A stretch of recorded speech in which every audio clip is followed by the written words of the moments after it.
సంతోషం. 10 ఆజ్ఞలంటే నాకు చాలా బాగా ఇష్టం అంటున్నారు. మరి ఆ 10 ఆజ్ఞల్లో మొట్టమొదటిది ఏంటంటే, నేను తప్ప నీకు వేరొక దేవుడు ఉండకూడదు. భూమి మీద కానీ, ఆకాశంలో కానీ, నేలలో కానీ అసలు ఏ రూపాన్ని కూడా మీరు చేసుకోకూడదు, పూజించకూడదు.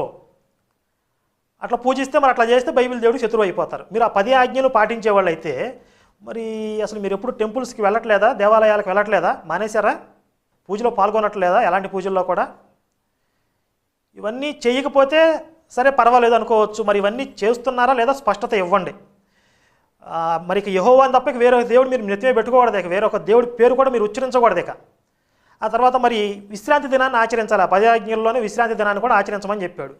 ఆ విశ్రాంతి దినం అంటే మరి ఈరోజు ఆదివారం అంటున్నారు క్రైస్తవులు, కానీ అక్కడ ఆ ఇశ్రాయేలీలకు చెప్పినప్పుడు శనివారం వచ్చింది వాళ్ళకి. మరి మీరు విశ్రాంతి దినాన్ని ఆచరిస్తున్నారా? ఆచరిస్తే ఒకవేళ ఆ రోజు మీ ఇంట్లో పొయ్యి కూడా వెలగకూడదు.